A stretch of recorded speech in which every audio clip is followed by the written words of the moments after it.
Thank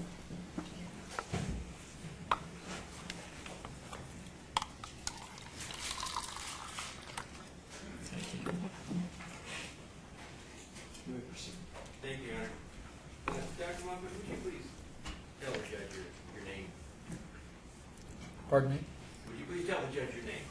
My name is John Moffatt. And Dr. Moffatt, what is your educational background?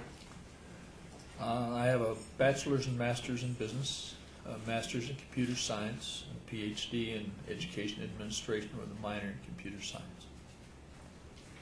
And how about your employment background? Can you tell us about that, please? I worked at the University of Arizona while I was getting my degrees, left, went to work for North American Aviation, which became part of Rockwell International. I left, came back to the university to finish my degrees, then formed a consulting firm. That was in '74. I've had the consulting firm, which then formed a software company in '77. That software company has clients all around the country and actually internationally. I continue to have both those corporations, so I do computer consulting as well as manage the software sales and support in my organization. In addition to that, some of my consulting clients have been pretty much all the hospitals here in Tucson, a number of other hospitals around the country, and I've done consulting projects for, I've got a real long title, but I'm a Department of One, and it's the Office of Strategic Technology Planning for the county.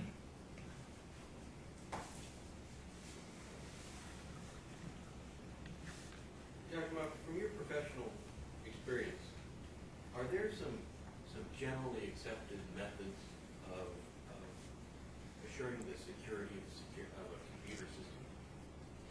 Certainly, it starts with the design. There's both the external and internal parts, but when you're designing a system, you want to make sure that you have built-in integrity in the system and passwords, and if you've got critical data, that you encrypt the data.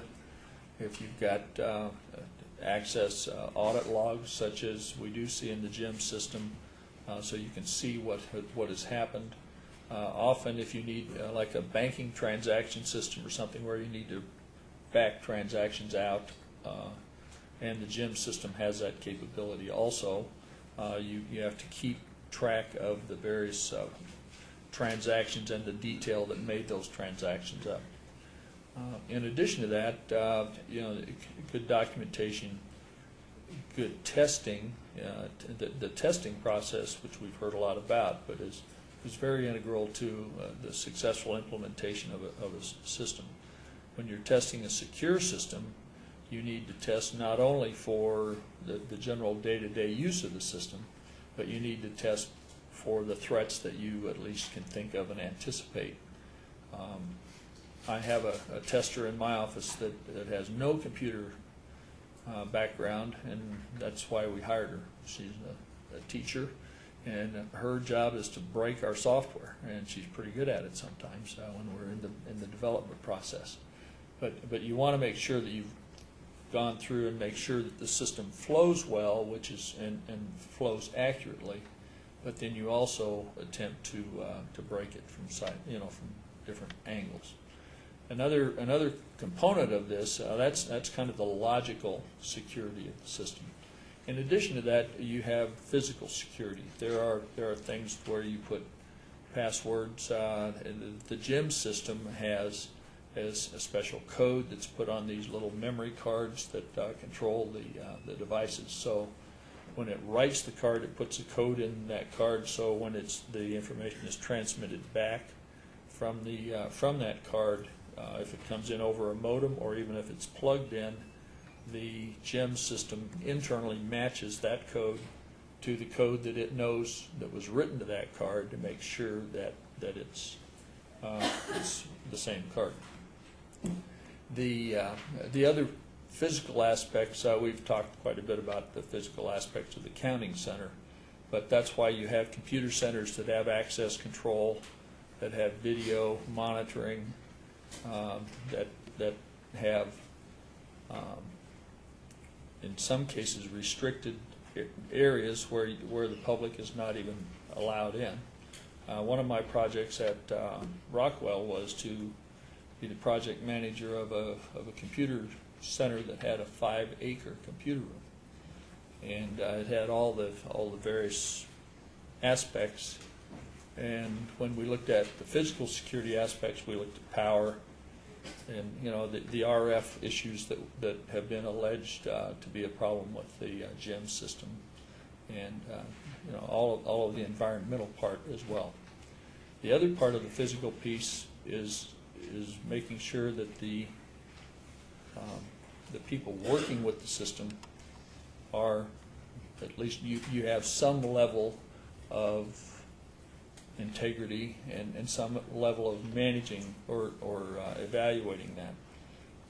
That's done, in our case, we did it through, our case meaning Pima County elections. We did it through the background checks.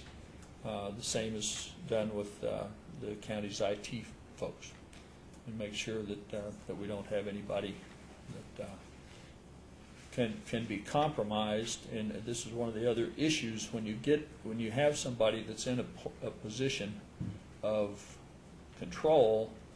You need to make sure that they're not in a position of being compromised by others. Where that was, as a young guy at Rockwell, being a 20-year-old, I had the security guys beating into me to make sure who I hung around with, where I went, what I did, and those kinds of things. So you need to look at the total level of the character of the people involved. I want to talk to you specifically about your knowledge about GEMs and those things. There's a few housekeeping things I want to get cleared up, particularly with respect to some of the mud that's been flung around. I don't think the mud has anything to do with the case, but I just want to make it clear. You were here for Mr. Crane's testimony. I was. Weren't you? And you saw Mr. Straub draw this diagram with respect to Mr. Crane and his taking home backup materials. Yes, I did. And do you understand this chart? I do. Okay. All right. And this has been marked as Alpha Echo AE. And I believe that this represents different times that Mr. Crane took home different types of backup and different media on which he did that. Is that your understanding? Yes, it is. Okay. And I believe he said that he was taking home Jim's server backup of the LNA test once per election prior to the start of counting of votes up until 1999 because there was no fire safe. Is that what you remember him? That's what I heard him say. Is that consistent with your knowledge of what was available in terms of facilities in the election department during this time period, 96 to 99? I was not here in '99, so I don't know. When I came in 2001, the fire safe was there. And it's your understanding then that this election server DAT tape that he was taking home, I don't know that he testified to it, but I think it was once weekly, up until '06. Does that make sense to you? Correct. One of the things that I did as a part of reorganizing the county's IT was when I came here, the county had 42 departments, and we had 42 IT departments.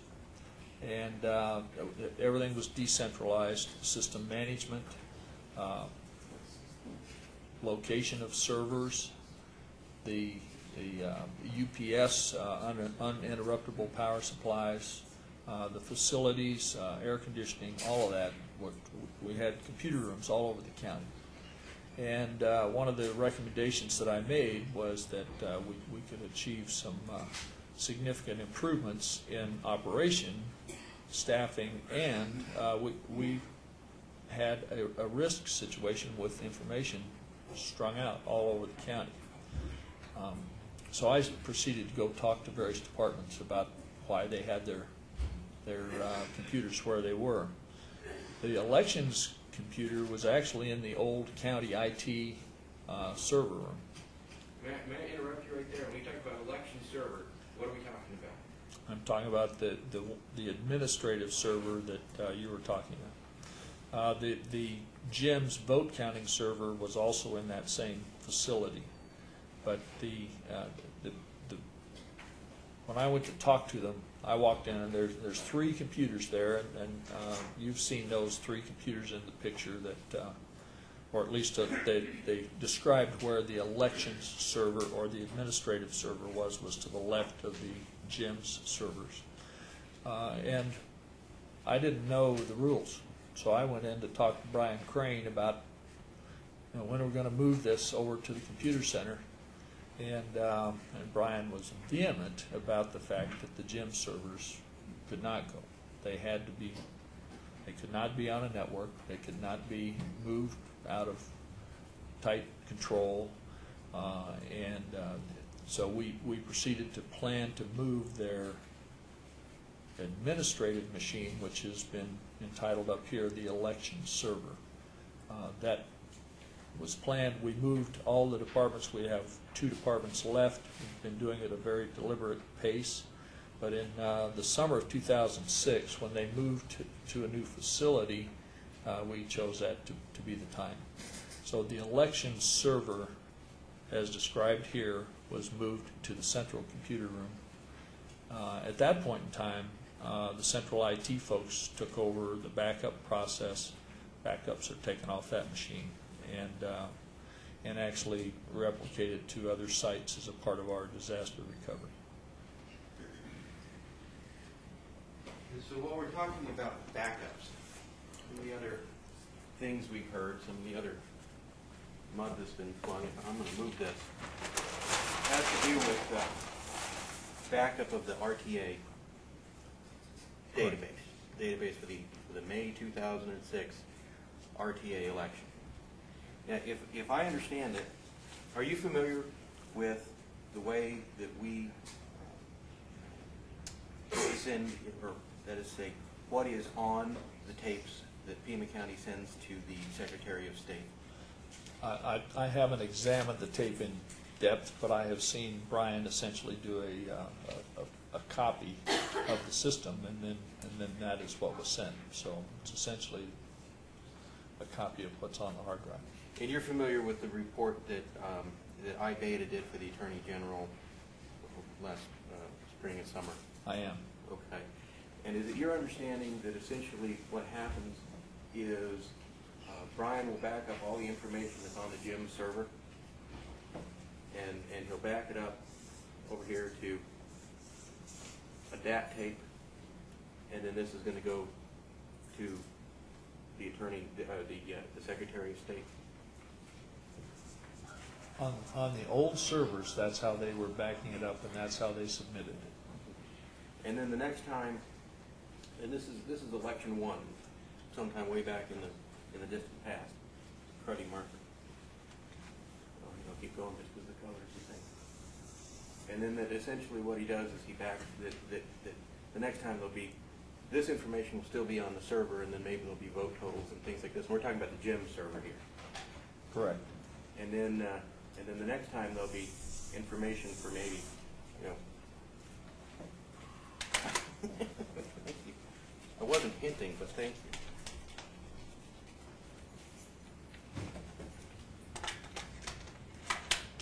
And so all of this information will be on here, and then there's going to be additional information for the next election. And so there's going to be this, plus there's going to be maybe some vote totals and other things that have been added onto the Jim server.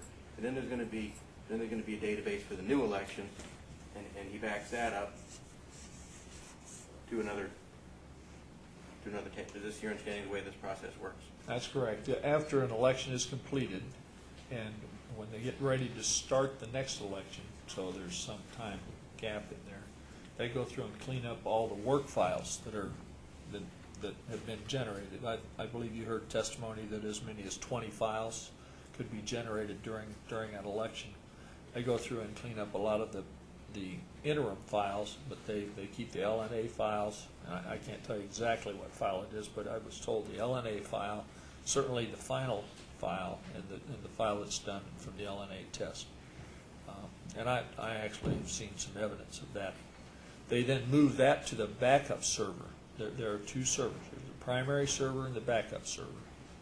And the election is conducted on the primary server, with the backup server having copies made to it at the end of each day. Whenever they do a backup, they back it up to that other server, which is in the same rack. And so if the primary server failed, they can go back to the backup server as of the last backup and continue the election.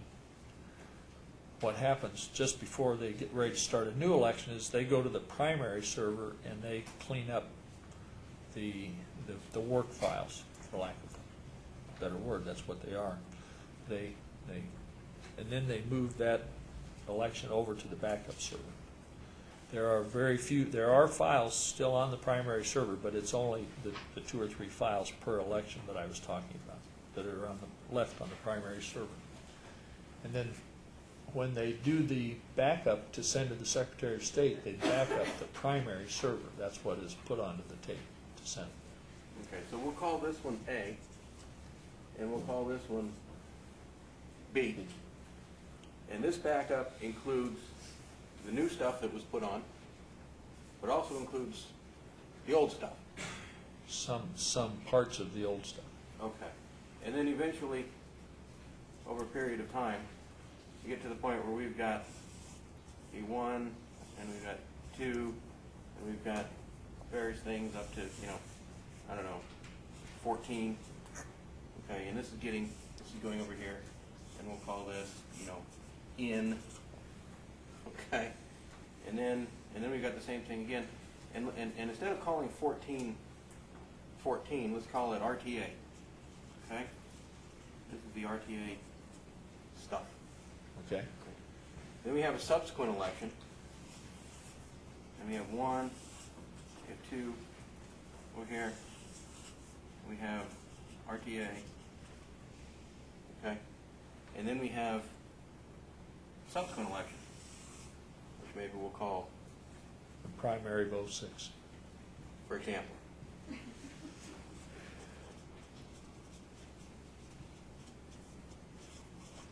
Primary 06.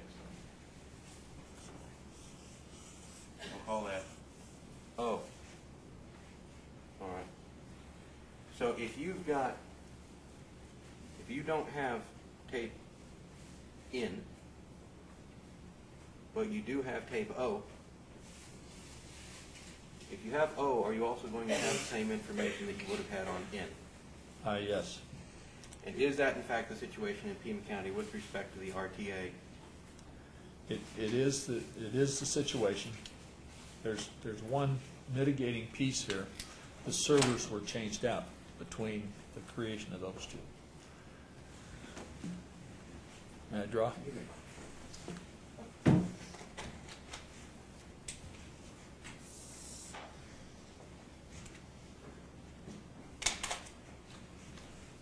I drew a blue line between those two, between N and O, and that is where the new Diebold servers were delivered.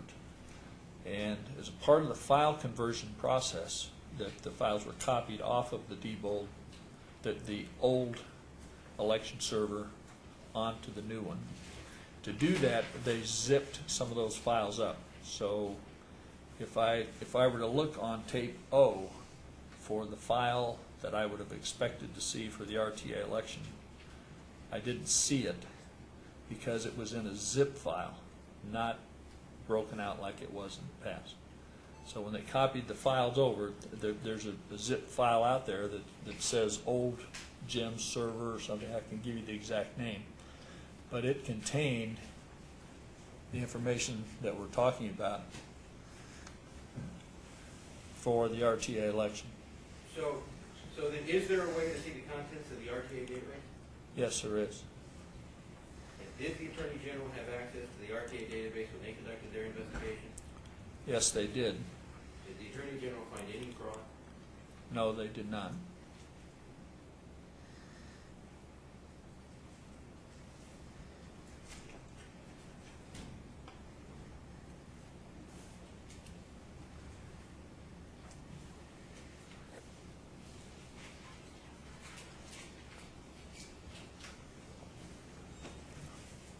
I'm going to show you what's been marked as Exhibit A, which is a blank piece of paper. But it relates to Exhibit B, and I understand these have not been stipulated to admission. Do you recognize this object? Yes, I do. Turn it around. It says help desk on it. says Yes. help desk on it, yeah. How long does it take for you to get something from the help? Doesn't take me very long at all.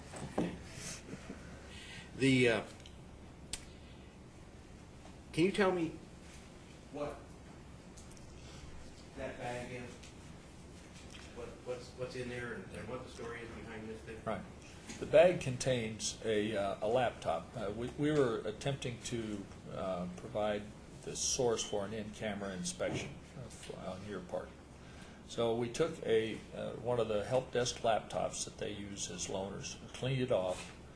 I made sure it had Microsoft access on it, and we then loaded gems onto it. I contacted Diebold, and they gave us permission to do this for this limited use. And then we copied from right after when the Attorney General did their extraction of the information, their forensic extraction. I had a USB connected drive attached, and we made a copy of the files so I could see them and be able to look at them as well, without doing this work on the election server. This is sacrosanct land. We don't mess with that machine. It's set up and we don't change anything on it. So I had the files copied off. We had chain of custody. The files were in my possession. When they were loaded under the witness of 2 people, and we've loaded we didn't load all of these files that Mr. Dinker was talking about. We loaded the general election for 2006 as an example election. So the laptop contains GEMS, contains Microsoft Access, and the November 2006 election database MDB file. And is this one of the MDB files that you understand the plaintiff is seeking in this lawsuit? Yes, it is. Who did the copying of these files? It was you and who else? Bill Allaire, who is the systems programming manager for the IT department, and I did the copy. The laptop was set up by Greg Carr, who is the IT help desk manager, and he created it, and then Bill Allaire and I copied the GEMS and the database onto it. Is the version of GEMS that is on that laptop, is it the same as the Pima County GEMS on the GEMS server downtown? It is. It's 118.24. Just to be clear, I said downtown, but I meant to say out At the mission, right.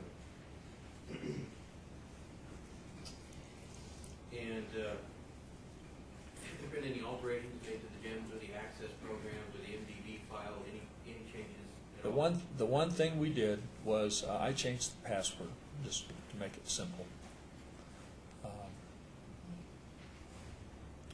I obtained the password from the election staff, and then made a much simpler password. The other thing that's in here, which I failed to explain, we wrote out instructions on how to look at it's a step-by-step process on how to log in and that sort of thing. And I believe that's here as exhibits C1 and C2. We have these described on the exhibit list. C1 is described as, I don't know why I'm showing it to you, they're just manila envelopes, but C1 is described as manila envelope allegedly containing confidential step-by-step instructions for use by the court during an in-camera inspection ray access. And C2 is manila envelope allegedly containing confidential step-by-step instructions for use by the court during an in-camera inspection ray gems. Assuming that they contain what I just described, can you explain what that means? Ray access, ray gems, step-by-step instructions? Yes, the access instructions were written by me, and essentially I took the database not on this laptop. I did it on a test server that I have access to, and opened each table, not every table, but some of the tables. Opened them up, showed what the table looked like, but essentially did that for a few, and it's a step-by-step process. If you'd like to look at this, these are the steps that you follow. The GEMS part of it is the same thing. It explains how to log into GEMS, and then how what you would do to go through to set up an election, and where the drop-down menus are across the top, and what contents are in those menus. Once that part was done, then it shows down the left-hand side of the GEMS window are the different types of data that are there: ballots, districts, races, and that approach. And so as you click on those things, you see different views of the software. And then by contrasting those and showing the two in Access, I also showed you how to look at queries in the Access database. You cannot see the query when you look at it from GEMS. You create the report in GEMS, and then it's stored in the database, but you don't see the actual SQL statements in GEMS. Have you done these things yourself? That is to say, have you investigated an MDB file using Microsoft Access? Yes, I have. Have you investigated an elections database using GEMS? Yes.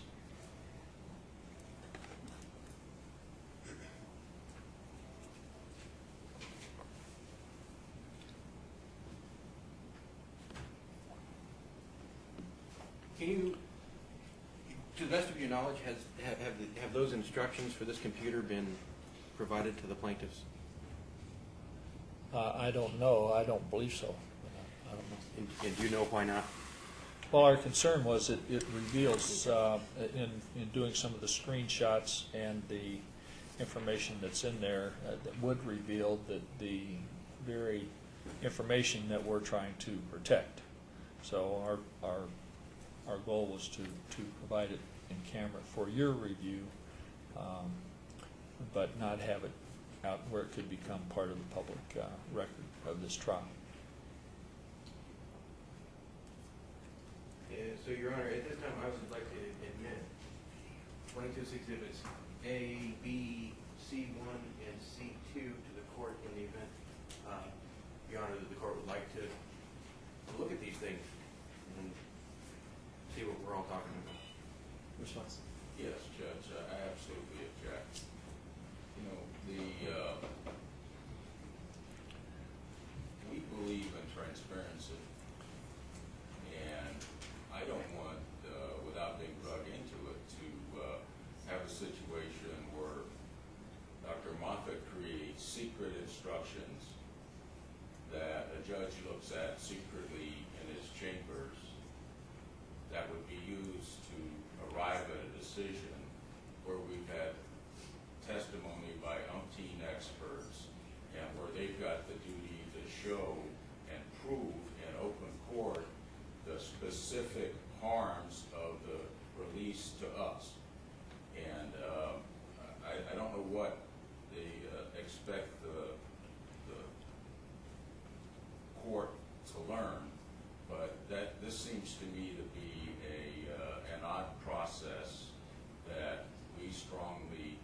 object to. Let's divide it up. There's really two requests that I'm receiving. One is an in-camera inspection request, and then the second is the both the data that I'm getting and I suppose the instructions and how to use that, since it's not as simple as just looking at a piece of paper. Let's break them up in terms of whether you're objecting to both. So we'll start with the in-camera inspection. Is it the plaintiff's position that I should not do an in-camera inspection? Yes. How do you reconcile that position with the instructions that the Supreme Court has made in cases involving balancing that the court should do an in-camera inspection? It seems to me that, in fact, in a number of cases where the trial court has declined for a variety of reasons to do an in-camera inspection, one of the first things that either the Court of Appeals or the Arizona Supreme Court did was to say, we're not going to engage in the in-camera inspection ourselves. We looked at the legal reasons why the judge declined to do it, and we found those to be wrong as a matter of law, and we're now remanding for an in-camera inspection.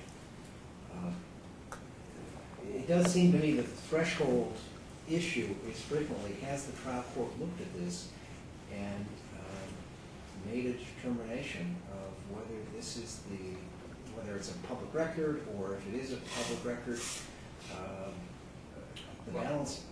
I don't think the issue is here, like, for instance, you said the question of whether it's a record or a public record. You're looking at this isn't going to resolve that question. And certainly in the lawsuit relating to, let's say, the private emails, that was the question, whether it was a public record or whether it was not public record.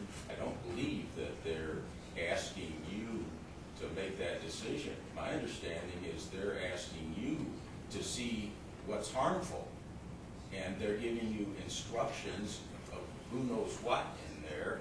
And I don't know what kind of arguments, suggestions, what they're up to. And then you would then come back and say, I've looked at it and it looks harmful to me. Well, let's how do we examine any of that? You're overlapping the categories. That's right. Okay, I'm sorry. The first one is, you don't care whether they gave me instructions or not. You just don't want me to do an in-camera inspection. Is that your legal position? Yeah, it is. I don't like that. Okay. And is it that you believe that the appellate decisions are wrong when they require an in-camera inspection, or do you just believe that, how would you distinguish those cases that require an in-camera inspection? Well, I'd do it on the basis that you just referred to a minute ago, that if it was, those inspections were to determine whether something was a public record or not. You can understand that, like, their inspections were, those private emails provides an excellent example, and that was to determine, okay, take both cases, for instance. There's the Griffiths case, and then there's the Ellis case, which involve, one of them involves clearly a public record. The Court of Appeals found that. And they still required an in-camera inspection so that the court could make a determination as to what information of that victim of sexual assault should have her private information redacted. And that required the court to make that determination, and no one else could make it. Okay, I mean, I'm not arguing against any precedent here. I just don't think there's precedent for this person.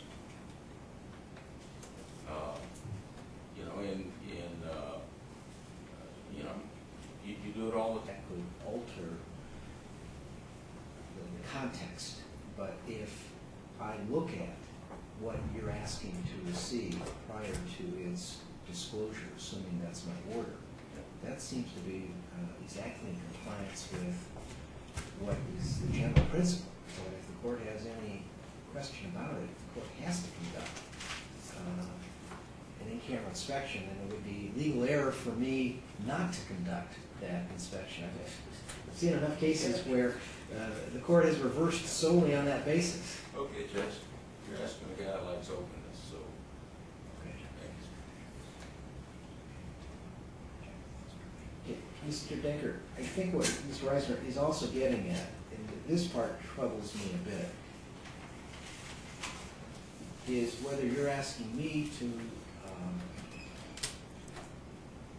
potentially take on the role of creating an opinion. Whatever may be my knowledge of computers, I'm not relying on that, except in the most general way that we would say is common sense. I have to rely solely for the purposes of the record on a combination of expert opinion and lay opinion. If I do that examination, particularly if I do it without, for instance, a master, what I suppose I could appoint under Rule 53, then I run the risk, I think, of forming an opinion that's better left to the witnesses. So you need to address that point as well, because I don't want to become a witness to the action. I just want to remain as a fact finder. Okay. I understand that, and the distinction can be fine. But there's what we're offering here is an opportunity to the court to look at these MDB files, or this MDB file that is loaded onto that machine. And by the way, we agree with your formulation of your understanding of that Alice Griffiths, that you have to perform an in-camera inspection of what we're talking about to determine what is and is not subject to release. And we have made the argument that there are certain portions of this and that are and need to remain confidential, including the location of where those things are. So we want to make sure that there's an opportunity for the court to look at that and confirm that those things are in fact there, and see what we're talking about, what can be released and what can't be. One possibility might be you could take Exhibit B without the instructions and determine from there if what you need is some sort of instruction. But we are also concerned that simply the instructions are going to be a roadmap of how to extract confidential information from the file. If the court feels it's not necessary, that's fine. We want to make sure that it's available to the court. Well, I don't know whether it would be necessary, I suppose, until I look at it. But are you suggesting that if the records were to be disclosed, that instructions would have to accompany the disclosure? To the public? Correct. No. Well, it depends on what you want to do with it. If you want to access it through the GIMS, the licensed GIMS system, then you're going in the traditional way. Then you're going. And an admonition not to plug it into a network. Okay. So that's a very simple, straightforward, and that's why we did it that way. Is there any reason I can't show that to the plaintiff? Right? No? No, That's what that is. is the password for access to the computer? Yes. And then there's a separate password for access to the GEM software. Right, and we would, I made it very simple. I don't have a problem disclosing that here if you would like to know that, or we can, it's not a problem for them to know. Well, there's another issue here also, counsel. This more applies to Mr. Denker. You're offering up a laptop that's going to be an exhibit and not retrievable because it's going to be part of this record, and unless and until all of the exhibits are released, you won't have access to it any further. I mean, either I'm going to have access to it, or the clerk in her capacity as custodian of the record is going to have it. You understand that? The question is, does Dr. Moffatt understand that? The real question is, does the help desk understand it? And yes, I have warned them of this. This is one of their production machines, and my theory is we're just going to charge the county attorney for another laptop. Wow. Whatever the administrative workouts. Yeah, I just want you all to know that the only reason I'm doing this, and what I need to do for the purposes of creating the record and preserving the record, is to keep it so that if anyone else wishes to look at it in the appellate process, they would have that opportunity to do so. We understand, Your Honor. Is the password written down somewhere? Because I can write it on that sheet of paper. It's a 4-letter word. is it the same password for the laptop as for the GEM software? I believe it was. I need to look at what the Okay, password well, was for the laptop. Counsel, I need you to write down the passwords. We're going to put them under seal, and they'll become part of the record. We're going to have that marked as.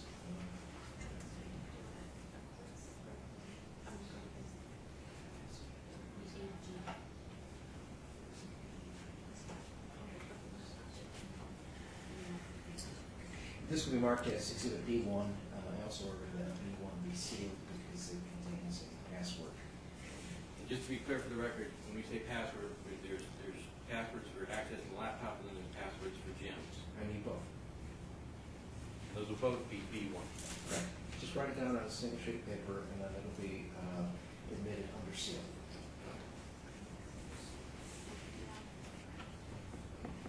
Do you have any other witnesses? No, this will be our last witness. Are there? Do you have any rebuttal? No.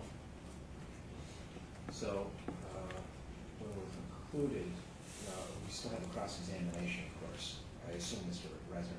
Yeah, I don't know, they're finished with it, correct? No, we're not finished with direct. Okay. We've gone an hour and a half now, and I need to give my court reporter a break. She needs to have a break for her hands every 90 minutes so that she doesn't get carpal tunnel syndrome. So I want to keep this on track, and what my thought is we'll take a break now. How long do you think your direct is going to take? Another half hour, 40 minutes.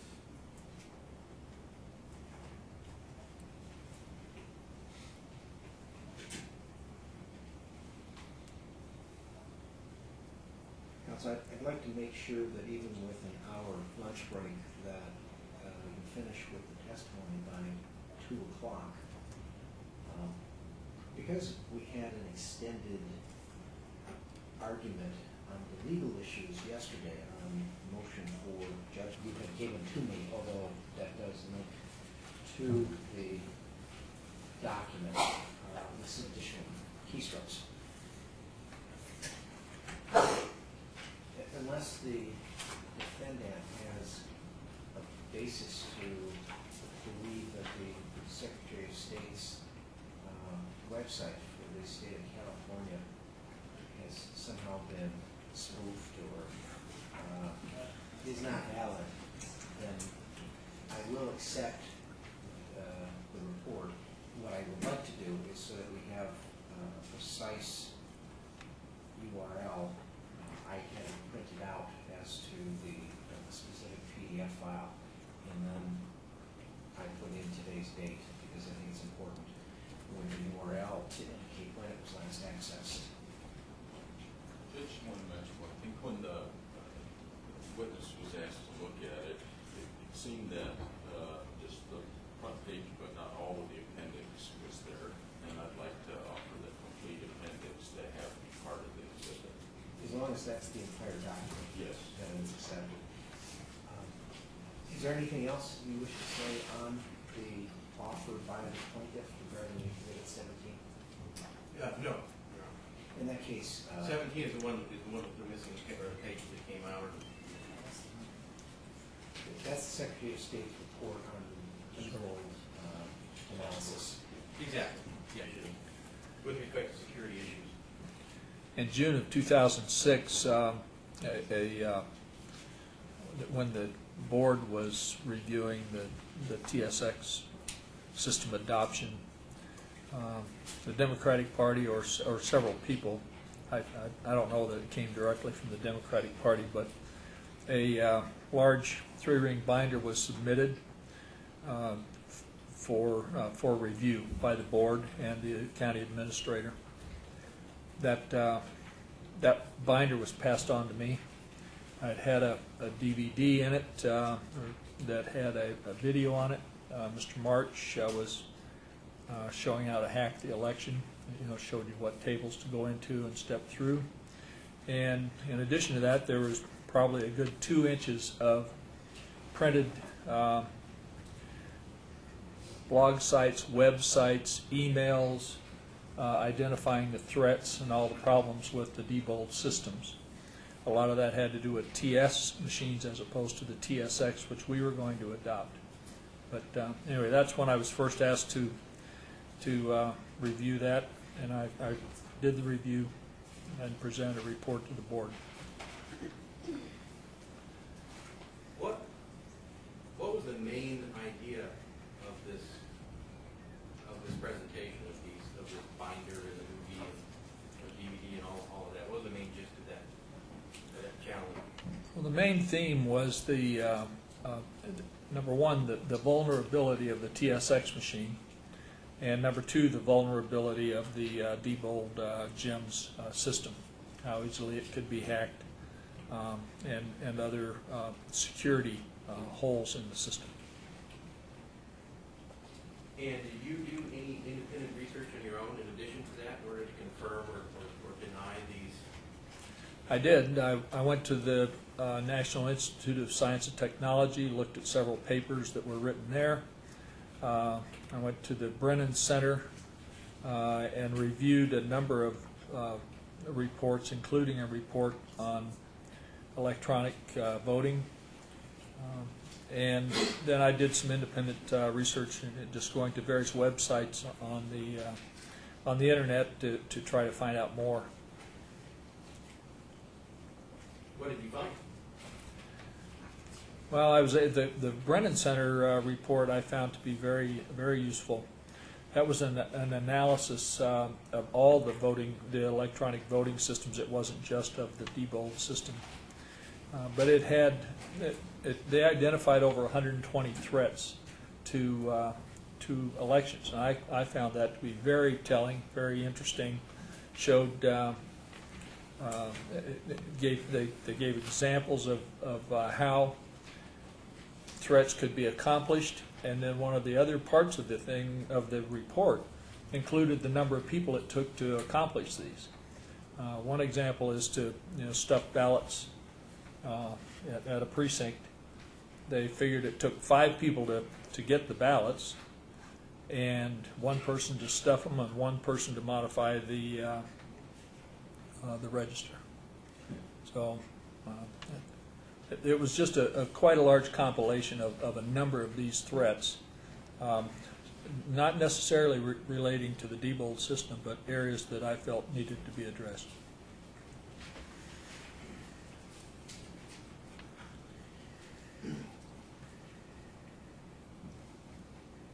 What specifically did you do in response? My assignment at the time was to review the TSX machines, review the threats, and I created a report for the Board of Supervisors that listed the threats. It was a matrix. It said, here's what the threat is, here's what some of the theory is out in the world, and then here's what Pima County is going to do about it. And in some cases we couldn't. There are some things that are either unaffordable or we just don't have control over that area. But the ones that we could control, there was a plan on how to do it. And since then, since the time that you did your matrix, have you become aware of even more potential things that maybe should be done to?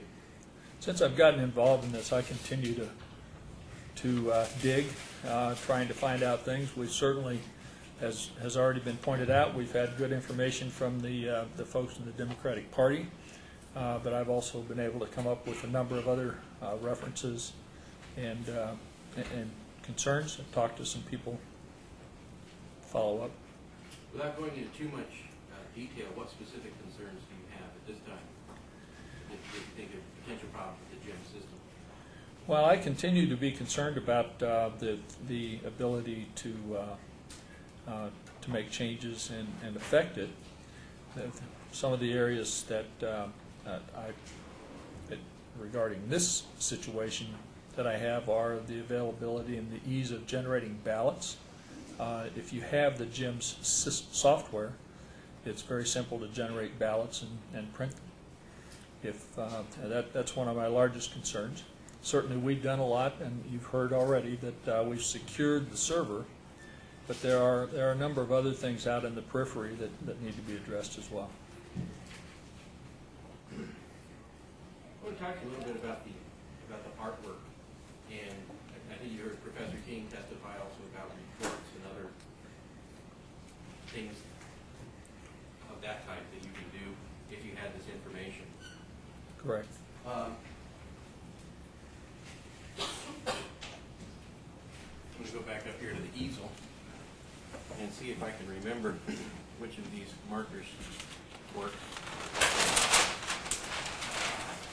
It's not that one. It's not this one? Right. Here, we'll try this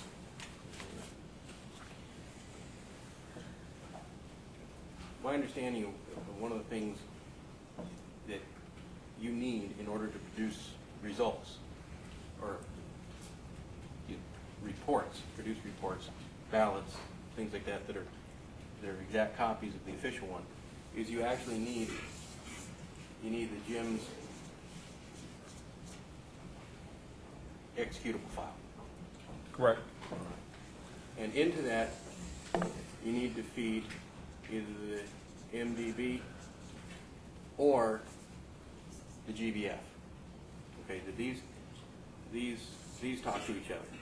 Okay, and you've got, and this is producing results, and kicks out results here, ballots or reports or things like that.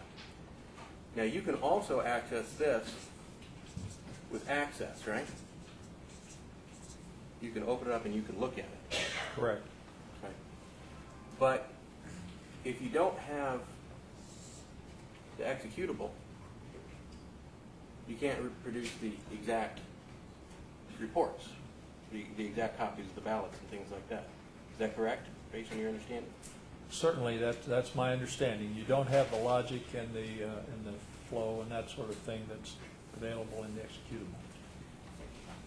So you can look at this thing with access, but you can't load it into here without the password.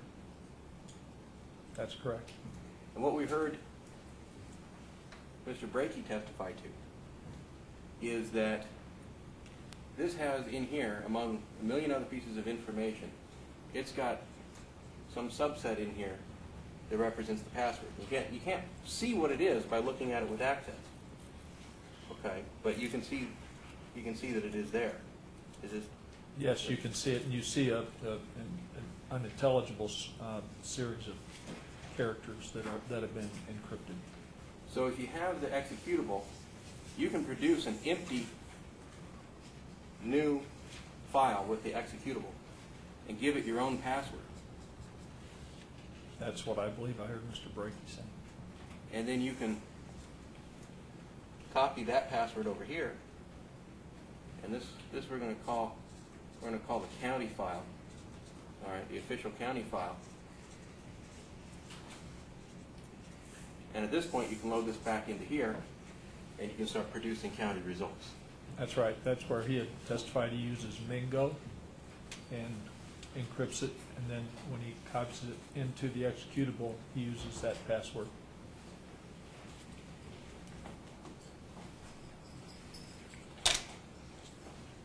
Do you consider this to be a problem, Pima? Absolutely.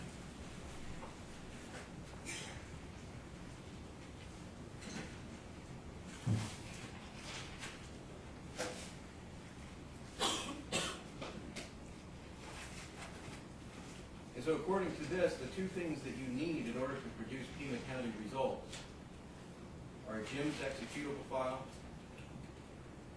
and a county database file, right? That's correct. And is it your understanding from your involvement in this area that copies of the executable file are in the wild? Yes, that's correct.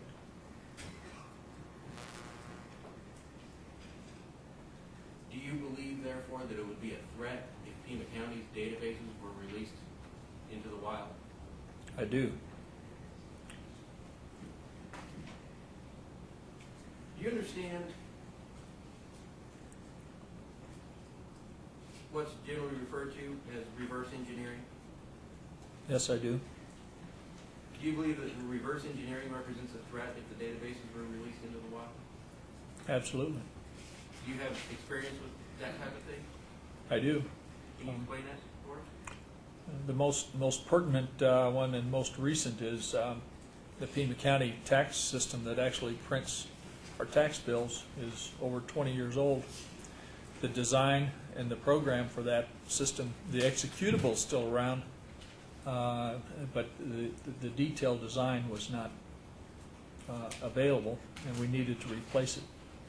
So we hired a programmer out of India who is here, but learned his skills in India, and we'd been trying for 4 or 5 years, and then in about a year and a half he reverse engineered the system, and the tax bills that were printed this year were a result of that process. Would having more than 1 or 2 copies of the database make reverse engineering more likely? Certainly.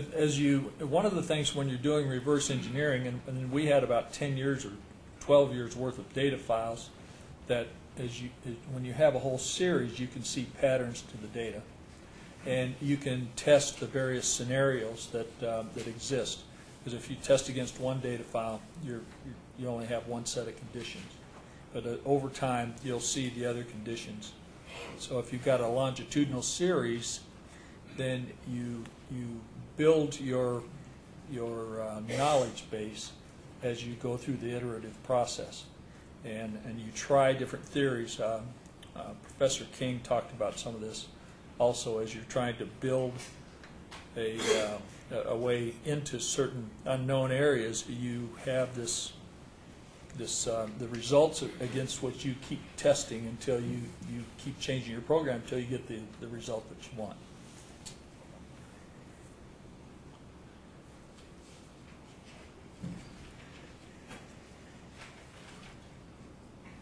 Is there any such thing as a 100% secure system? No? All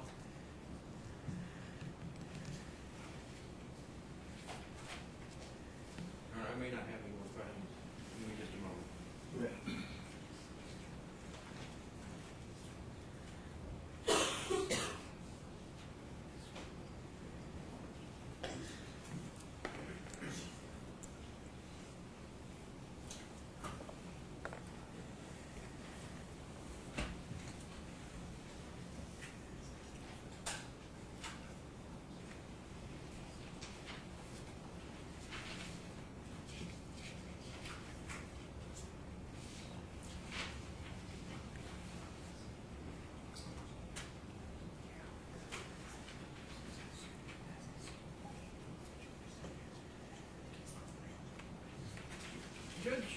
The judge asked Dr. King, or Professor King, a question about scrubbing metadata. Are you aware whether there is any sort of scrubbing utility or function on the GEM system? We reviewed the GEM system. I actually reviewed it with Jim March as a part of the early investigation. We went through the system to see if there was any extraneous program loaded on the system. And I think the only thing we found on there was the Symantec backup exec program, which was being used to back up the files. So given that examination, I don't believe there is.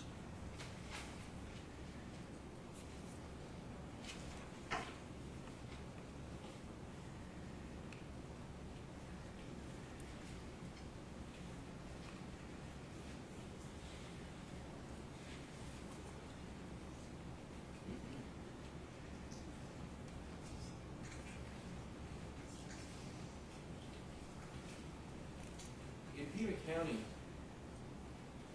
according to Mr. Huckleberry's recommendations, there's no longer, if his recommendations are adopted and approved, there would no longer be any modeming of results from the polling centers, as I understand it. Is that your understanding? That's correct. That's the recommendation. in a county where there is modeming going on, is there something called man-in-the-middle attack?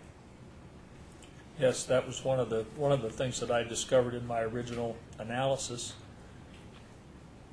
Man-in-the-middle attack essentially means that the results, someone intercepts the results or intercepts the program and modifies it, and then the results that are then fed to the system come from that third party.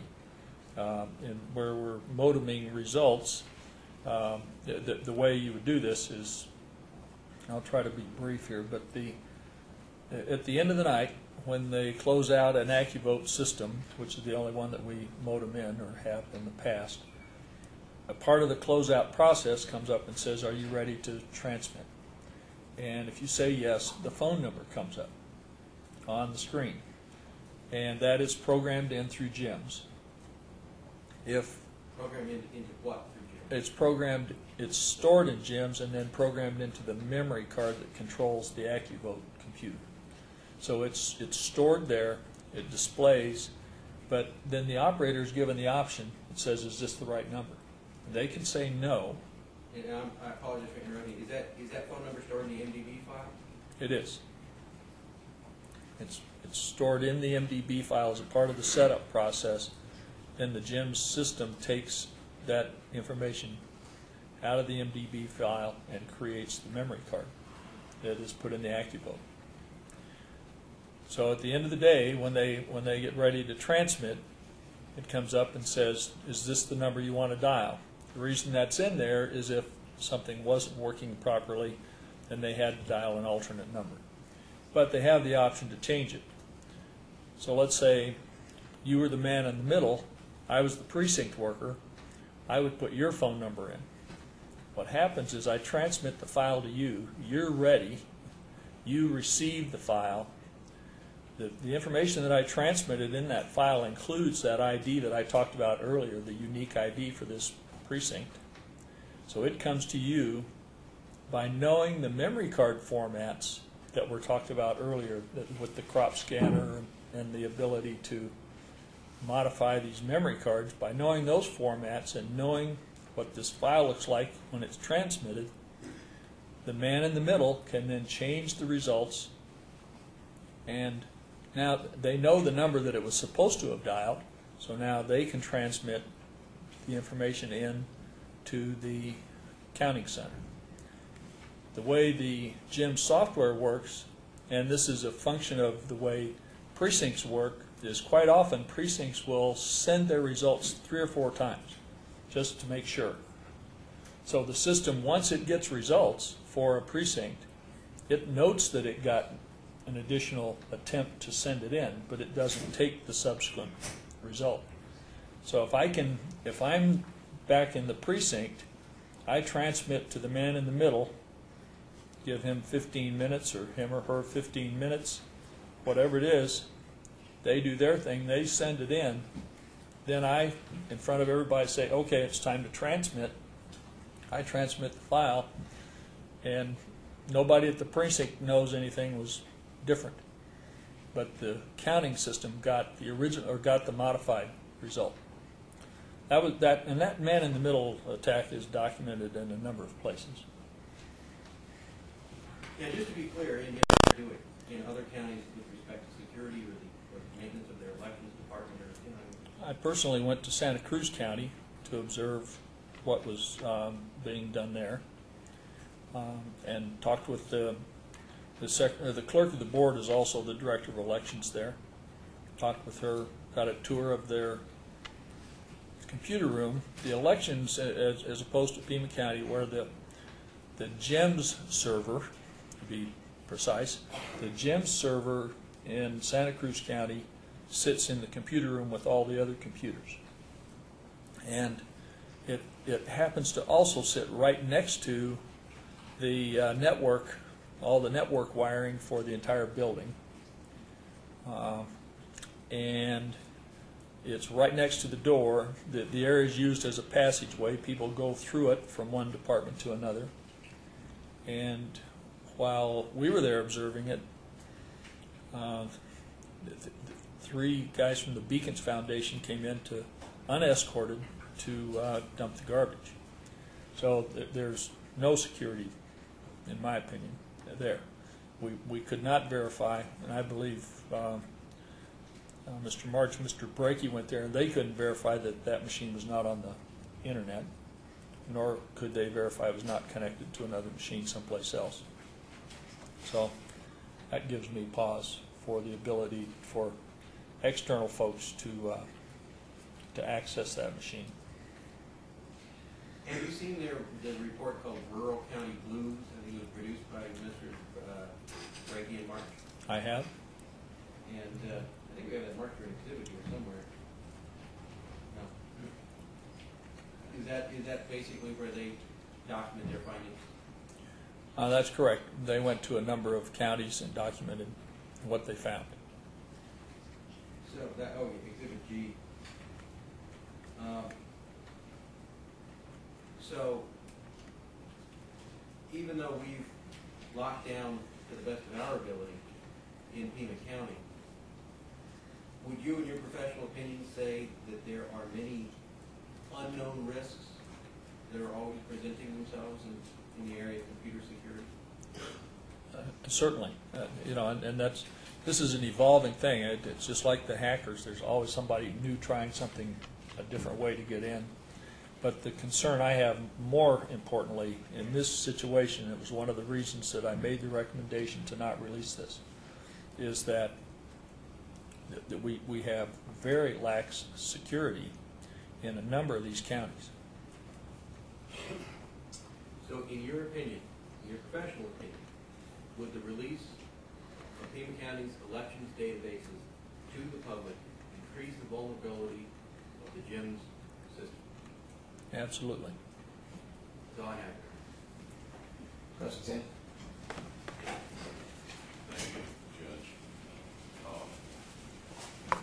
When Mr. March and Mr. Brakey went to the other counties to check on their security, was not their motivation so that they could help improve security in other counties? I would absolutely agree.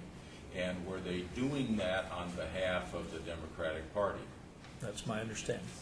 And when Mickey Donahoe wrote, have you seen the manual that Mr. Donahoe wrote? I've not seen it, no. Are you aware that he's written the manual? You heard his testimony. Right, I'm aware. Yeah. And that, again, was for other county chairs to help improve in their counties. Isn't that correct? I assume that's what he said it was for. That's correct.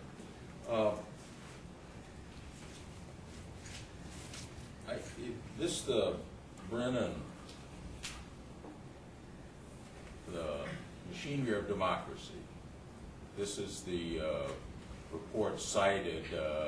Is the Brennan report you were talking about the one that's cited in Huckleberry's memo? It is. Yeah. Can I see because they have the Machinery of Democracy, yeah, protecting elections in an electronic world. That's the one. Okay.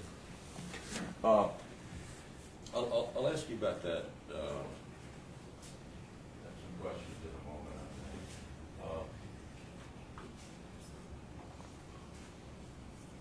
You're not directly involved with the election department, correct? That's correct. Yeah. When were you assigned to start oversight of the election department? Well, the oversight's maybe not the right word, but I first got involved with them in June of 2006 when the TSX issue was raised. Okay. So you just give them security advice. Is it, what do you do with I them? don't manage them. I review what they're doing. We went in and did an internal IT audit, and then I was asked to, I wrote the report that was a risk assessment based upon my research on the TSX items. I wrote that report, and then I continued to make recommendations, as I said earlier, some with the Democratic Party's list of items, and we came up with some of our own. So I continue to observe and make sure that things are being done accordingly. It just started in June of 2006. That's correct.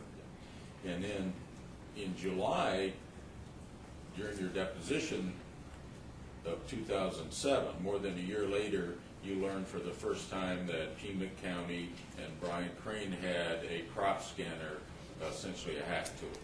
That's correct. You meet with Mr. Huckleberry every Wednesday? Usually. Have you received any specific directions from the Board of Supervisors concerning security for those computers? No.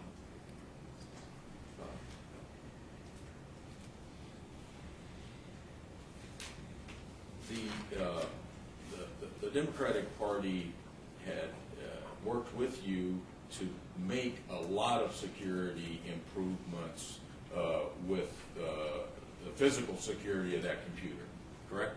Right, physical and logical. Yeah. So is there today any way that an outsider can access that computer? Certainly, that's not my opinion that they can. That's correct. Okay. So to be clear, your opinion is that an outsider cannot access that computer, correct? Yes. Okay. And you would also agree that there's no history of any time in the United States so far of any outsiders hacking into a computer? Not to my direct knowledge. That, you know, when I was doing the research, there were certainly a number of allegations, which is what made me lock this thing down the way I did. There were allegations that it could be done and that people, you know, had attempted. So From the outside? Right. This was How'd why they do they it? don't put them on networks. This is why they don't put systems on the internet. They don't put them on networks. Oh, exactly, exactly. Right. Connecting it to an internet or Wi-Fi. But the Right. way you've got it set up, the way Pima County does, at the urging of the party too, that there's no network, no Wi-Fi, it can't be done, right? You have to have access to the computer. Yes. Yeah.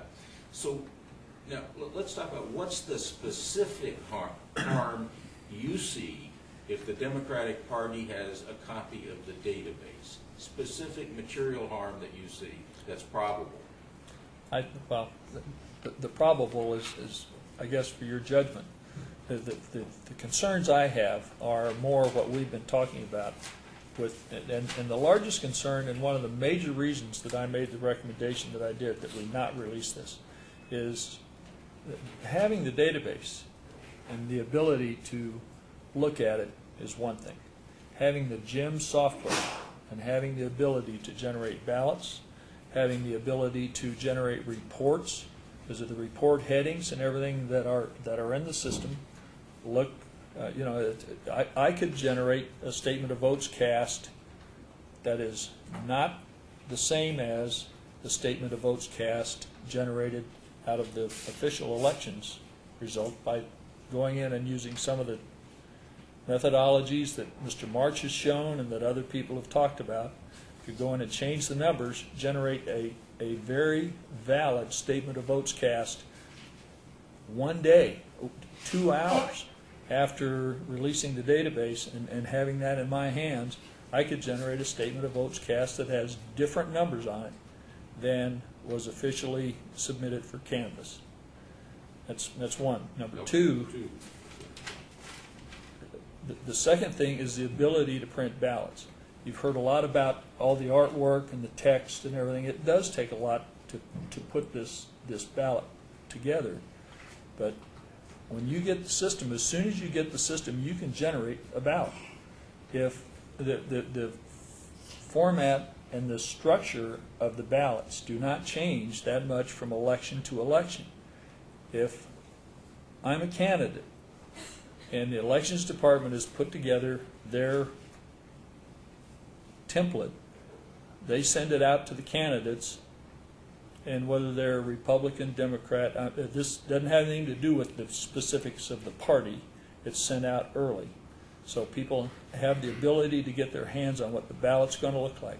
They know what the text is. They know what the placement is. they can sit down with Jim's and regenerate that ballot in a matter of, in a day or less than a day. So at that point in time, by having the Jim's software, they can turn around and produce their own ballots. The Jim's software places these timing marks on there. You couldn't do that with Access because you need to know this is a complex process where when you print a ballot, you heard earlier testimony about the timing marks. I think Brad Nelson or Bryan Crane talked about the timing marks. Those control where the system looks on the page for certain marks. One of the hacks that's talked about is they substitute the ballots and tell the system to look in a different place. Or they say if the bubble is here, the person goes in and they mark the bubble, but the hack has been set to where the system looks right above it. So it looks like a blank vote. It looks like an undervote. The system will record an undervote, but it's still not going to record that person's vote. So that's another major issue. So the reporting and the ballots are the two major things. The third thing is by understanding how the data is stored in the database and having the Jim software, I can generate memory cards.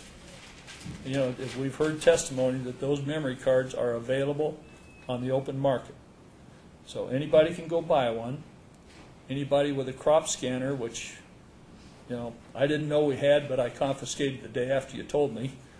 But anybody with one of those things can create a memory card. So with the software, with the data, and the knowledge of how the data is coded, how the races are coded, you can generate those cards. Now we've tried to protect against that by putting seals on the machines. But there's still the opportunity, and some of the folks that are in the audience have been there as observers. You know that some of the machines come in with the seals broken. They're broken inadvertently. We confiscate the machine, set it off. It goes through a special board. We have to look at it, but that's another risk. The other part of it, as far as I'm concerned, and again I tie this back to having access to the software more so than the internal risk, is that by being able to generate this kind of information and generate reports, you have the ability to cause the election to be called into question. And some of the examples that have come up, pardon me, an example of, and I'll just use the RTA election. As part of the analysis that was going on, it was raised that somebody loaded some files. One of the reports that was generated by, I believe, Mr. March, was somebody loaded some files at 7:23 in the morning on the 11th of May. And it was like, what is this? What are these? Is this a hack? Is this something hidden? It's Japanese fonts. It's something like that. Well, I went back and investigated that.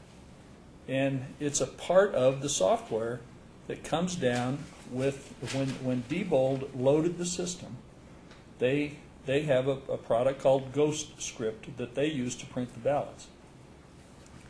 If you go to the Ghost Script website and download that file, there's a download there for the version, I think it's 8.54.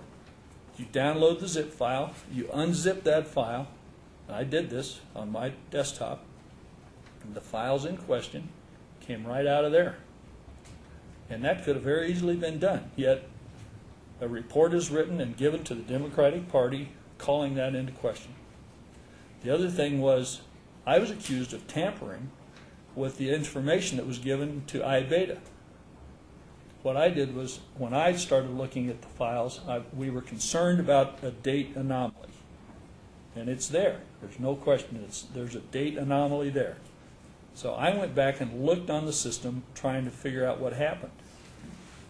On the other diagram, when I drew that blue line, when Diebold and the county election staff converted the files from the old server to the new server they were doing it on thumb drives.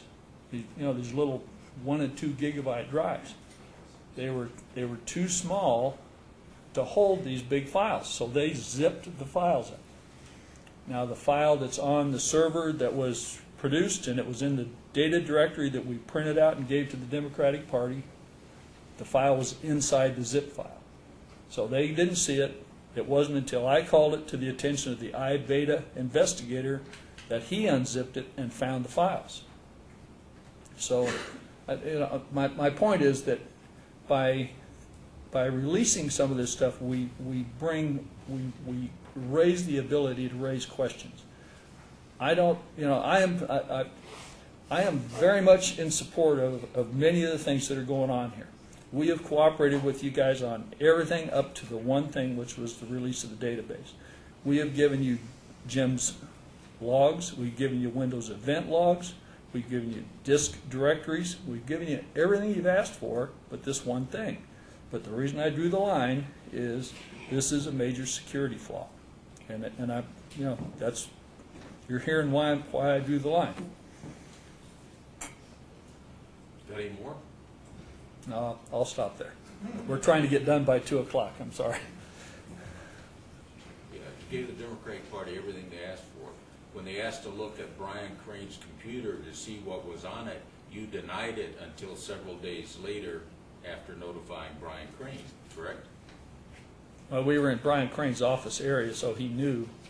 So that would have been the case. But yes, we did. But you were allowed to see it, and you were also unannounced allowed to see Tomas Kalasinska's machine without prior announcement.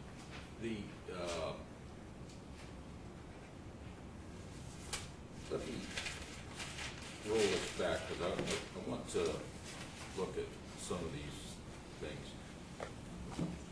First one just goes here that this man in the middle thing that you talked about, would you agree that that has nothing to do with our request? It's just something you were talking about? No, I don't agree, because Okay, if then let me ask you about it then. Okay. The man in the middle requires telephoning in and using the modem, correct? Correct. And you're not going to do that anymore, correct? When you made the request, we hadn't made that decision. Okay. Now, when the man in the middle happens, it requires several people at a single precinct to be involved, correct? How many? Probably no more than 2, and people. the Brennan thing I think says 1 or 2 people. Okay, 1 or 2 people, and there's 410 precincts, correct? Correct. And one of them needs to know a phone number, correct? They need to know the man in the middle's phone number. Right. And what you're saying is that this one they'll modem in a fake number, right? They will transmit to a fake number. Yeah. Well, but they also will modem in false election results from that one precinct. A fake vote count. A fake is what you're vote saying. count from that one precinct. That's what I'm saying. In a Furthermore, close election, that could make a difference. Furthermore, Doctor, each precinct has a tape with the actual vote count that's printed there, correct? That's correct. And it's standard procedure from Pima County to compare that number with the number that goes into the computer, correct? That's right. But so if 2 people attempt it and standard procedure has gone through, it's guaranteed to fail as a successful altering of votes, isn't it? assuming they go through and check everything, and they do check them, but the timing is the key. One of the issues that happens here is that, and you know, I'm in agreement with you, and this is one of the reasons we made the change to not release or not do the modem results. The pressure is on to get the vote count in to meet the 10 o'clock news or whatever it is. What happens is when this comes in, the reports are done, the bags, and you heard this separately in another testimony, the bags are then taken and they're analyzed separately.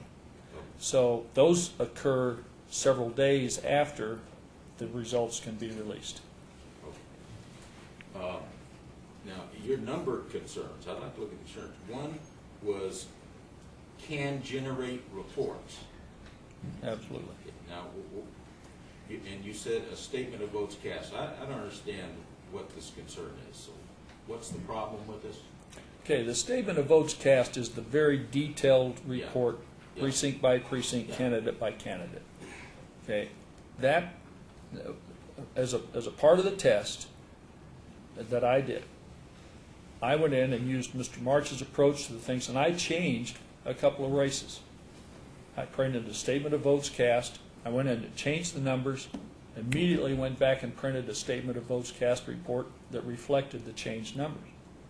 So all I'm saying is that within hours of the release of the database, a contrary report could be released with all the same headings, because the artwork and all that are in the database. So it would have all the same headings and everything else. The numbers are just going to be different. Right. So which one's right? The other thing... Okay, let me see if I got this. I want to make sure I understand, John. You're saying that if at the end of an election in the future, right, because it's not a problem with the database we're requesting now, correct? Well, Because this it is could be for- on the RTA, because everybody seems to continue to look at that. Well, you're concerned about that more than we are, John. Good. So let's say we got an election coming up in the future, the next election, and after the election's over would be the only time we get the database, right? We're not asking for it before you count the votes, polls close later. That has been clarified when the request first came in. I'll be brief here, I'm sorry. But when I talked with Mr. March, he wanted the database as of 7 o'clock that night. And so that was another factor weighing on this. But what you're saying is, what I'm understanding you to say is now the Democratic Party is saying after it's canvassed, then you get the database?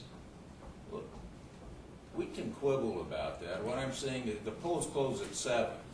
Right.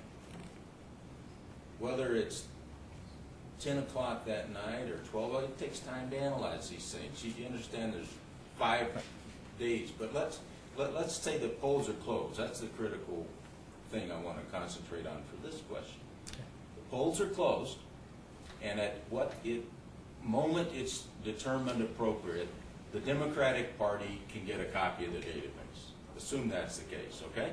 Fine. And the Republicans get a copy, okay? The Libertarians, the Greens, if they ask for it, they get a copy. And what you're saying is that the Democratic Party could type up or mess up and then come out and say, hey, we have a different votes cast than what your election department shows, right? That's what you're saying, isn't it? That's because the Democratic Party has the program to Yeah, print the but report. that's what you're saying that is your concern, is we would announce Yes. that our results are different.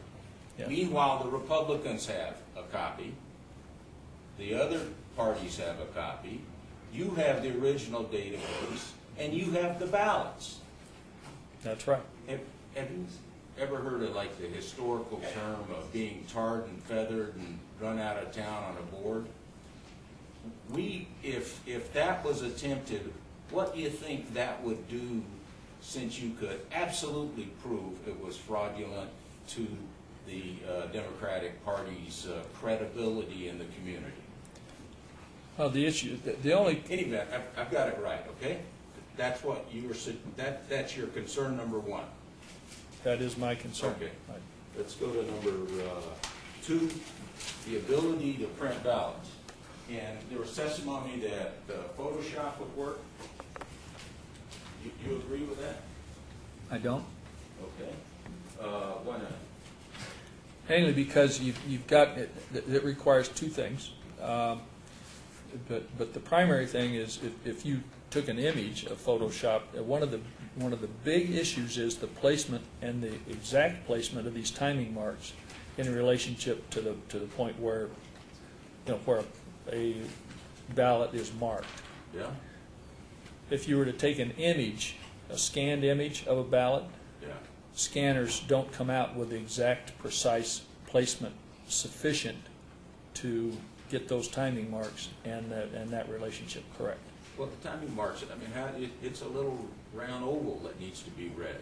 I know, but this is very precise. I did the registration system at the university on these things. That the timing marks give you a very specific placement on the vertical and on the horizontal positioning of where these things are. Okay. And the relationship is extremely important.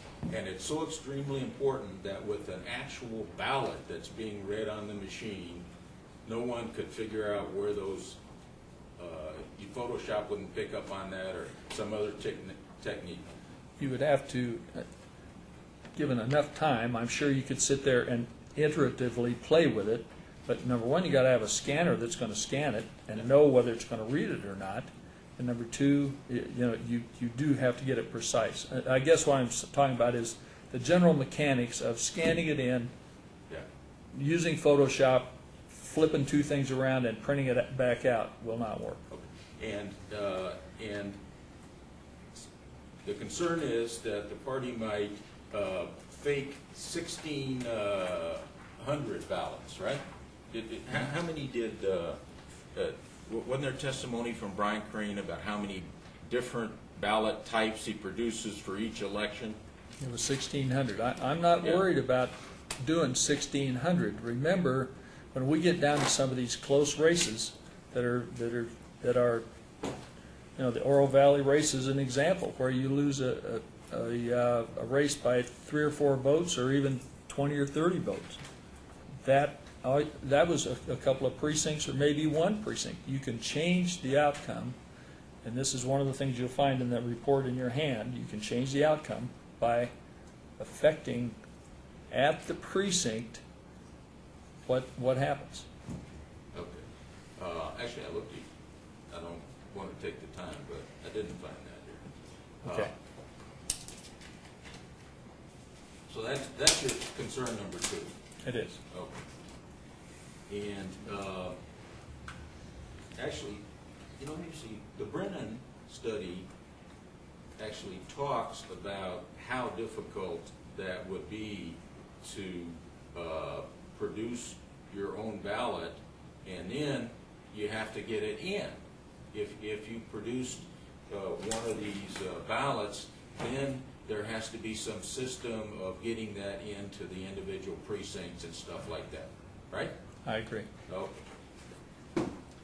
And then your third one is generating memory cards, and you have a system of good physical security for all of your memory cards, do you not? We absolutely think we do, but Yeah. that doesn't mean somebody can't change. You have to look at all aspects of these security systems. It's a possibility, is what you're saying. It is. That's correct. Yeah. You're not saying there's a probability of that happening, are you? It's possible. Okay. And those cards, of course, would have to be, they're programmed for a particular precinct. That's correct. Yeah. So one would have to generate a fake card for precinct 1, 2, whatever, 410 precincts you want to do a bunch. Whatever the planned attack would be, that's correct. Okay. And number 4 was calling the election into question. And how's that different than It's the same as concern 1? You can make 4 and 1 the same, in Okay. the interest of time.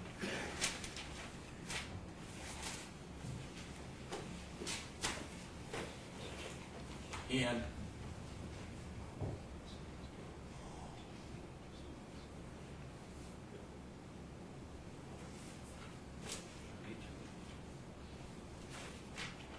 well, actually, each of these are just possibilities, aren't they? Right, but probably in order, I gave you the easiest to the hardest. Okay. And Dr. Moffatt, you met with representatives of the Democratic Party to discuss the decision, and it was Huckleberry's decision, wasn't it, not to turn over the database? That's correct. It was Yeah. my recommendation and his decision. Yeah. And we asked for an explanation of that decision, did we not? Yes, you did. And we demanded a meeting, and you met with us. Yes. And Dr. Ryan was there, John Brakey, Jim March, Mickey Donahoe. Mickey Donahoe, yeah, especially Mickey. And you gave one reason at that time, isn't that right? Right. The reason was, you want to hear it? Is No, that what you're asking? Yeah, sure. The reason was that the divulging of the codes that were stored in the database, the race codes, the candidate codes. One of the things that makes it easy to hack is if you know where these are and you know what the codes are, you can go in and, you know, I know that if I'm running for Senate and someone else is running for Senate, I got candidate code 10 and they got candidate code 30, let's say. If I want to do what's characterized as flipping an election, I go in and I give me candidate code 30 and the other person 10, and the votes that go to 30 wind up in my bucket instead of theirs. So that's by knowing the structure and the numbering system, which again shows up over a pattern. You can sit there and look at the way these numbers show up. Then I know what areas to go after. Yeah. And okay, that was the concern. Yeah, and you said that what Bryan Crane has a unique way of coding, and gosh, if that's the reason, that's the only reason you cited, isn't that right? It was the reason I cited that day. That's Yeah. right. And then that's when Mickey Donahoe handed you the stack with those various codes that Pima County had sent to the Secretary of State and was on the public website. He did. Correct? That's correct. The one thing I would add is that that's not all the codes in the table. Just one moment.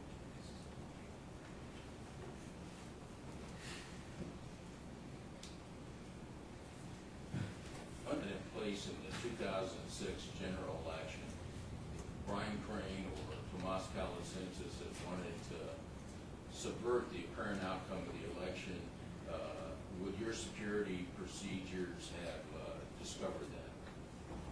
I think the audits that were put in place, one of the incremental things we're doing is audits also. Certainly, we had, I'll differentiate between the primary and the general. Again, with the help of Mickey and a number of the other things, we locked down the general election substantially. I mean, the machine was locked, all the wires were out of the wall and visible and that sort of thing. So I would say by the general, it was much more difficult for them to accomplish this.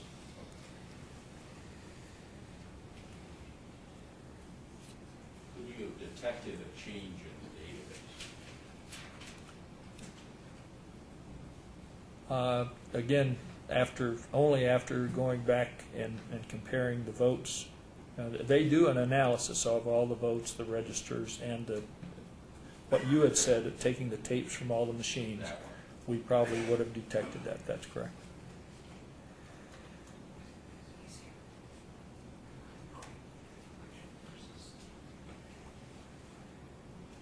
I don't have any other questions. Redirect? Just a couple, Your Honor. You talked about photoshopping ballots, Mr. Reisner talked about photoshopping ballots, and you had explained the timing marks. And what is your experience with timing marks? Well, literally in the 1960s, this concept existed where, and I developed the registration system for the University of Arizona using mark sense forms where you picked your class by number, and so I designed these forms and designed all the printing mechanism for them. And we could not print them, certainly in those days. We didn't have a printer that was accurate enough to get the timing marks right. Today there may be printers that can do that, but getting the design and the layout was very difficult. And one of the things Mr. Reisner talked about is, well, the Democratic Party could maybe alter their results and produce false results, but then they would be tarred and feathered and run out of of town on rail and whatever else. We're not talking about just turning these things over to the Democratic Party. I think one of the things he mentioned is the Republicans have theirs. What Dr. King testified about is the fact that we can assume that these are out in the wild. The point is, if you had a multiplicity of reports, whether they're election results, or ballots, or precinct coding, or whatever, would it be possible, just from looking at it, doing a forensic analysis on the databases, to tell whose was genuine and whose had been altered? No, you know, part of the metadata that was talked about before might give you some clue, but the other part of it is, as we give these out, and Bill, this is item number 5 for your list if you want. Was there are parties asking for this, but my understanding of the public records law is that anyone can make this request as a result of this. And there are folks that John Brakey and other people in this room recognize as operatives of other parties that operate as individuals. And they too could make that same request, receive the same information, and call the same results into question. I'm not trying to impugn anybody, but you know, people like to raise interest in stories, whether it's a website, whether it's a newspaper, whoever it is. If they can raise concern, then that's another attack on the electoral process. That is all I have, Your Honor.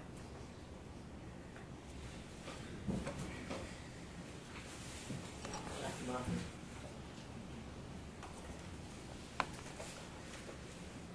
Is there any direct oversight by the Pima County IT department over the IT functions of the elections department?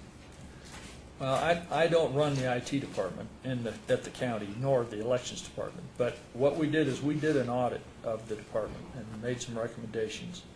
Number one. Number two, one of the changes that is in Mr. Huckleberry's report is that we are separating the system management part of the GIMS server from the elections operating, the application from the operating system is a good way to say it. So yes, under the new proposed rules, the IT department will have a role there. And the reason, again, is one of the issues that we talked about, and the reason that we look at the Windows event log and that the Democrats want to look at that, is the introduction of programs. If someone were to take a CD off the system, we're going to see that in the Windows event log.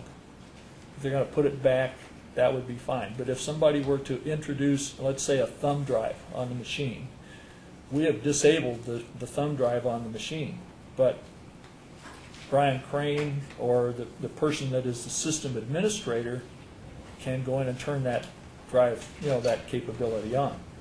So someone could put a thumb drive on with access on it, modify the database, take the thumb drive off, and block it again.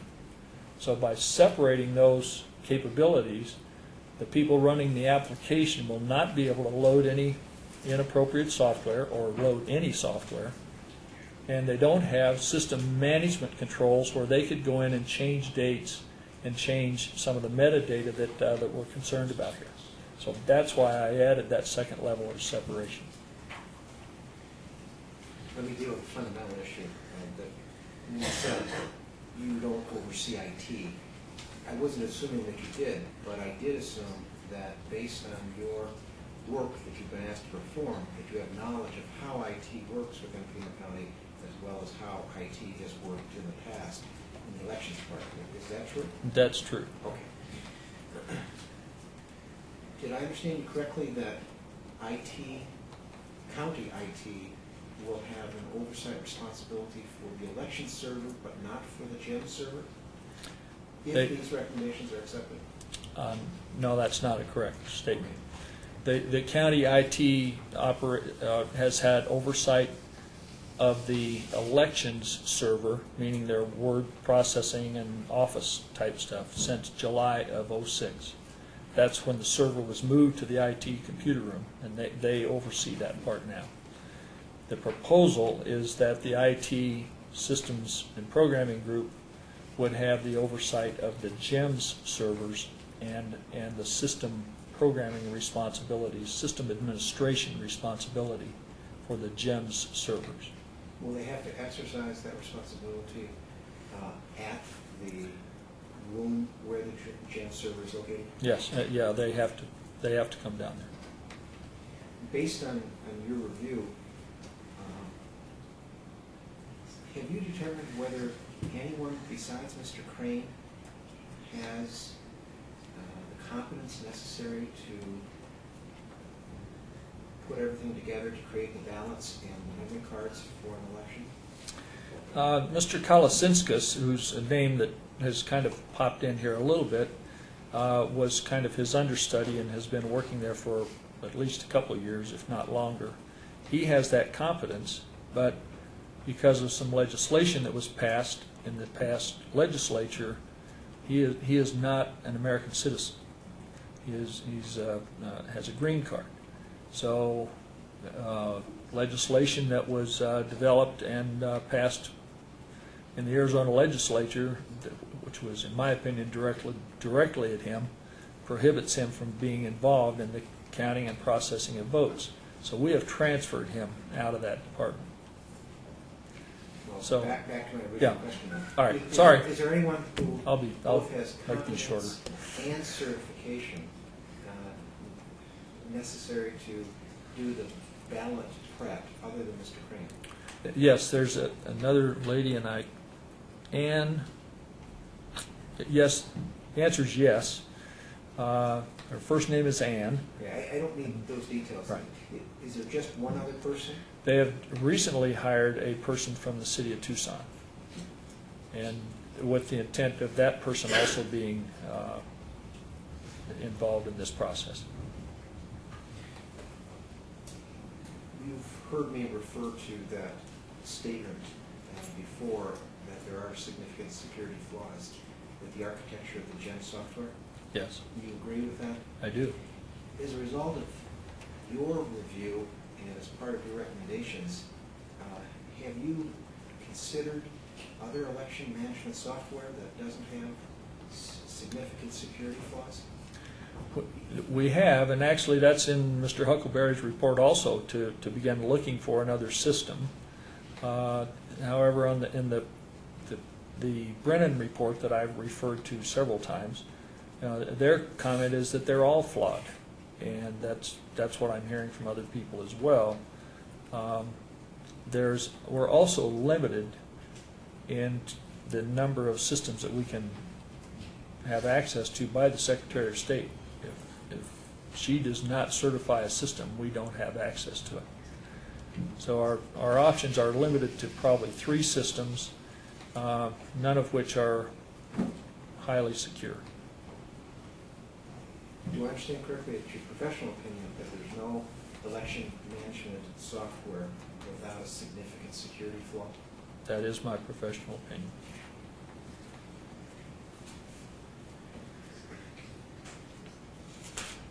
Counsel, do you have any questions based on my questions? No, sir. Thank you. One second. Counsel, are there any preliminary issues that, or final issues that we need to address before closing arguments? A couple minutes to confer on that question, Your Honor? Yes.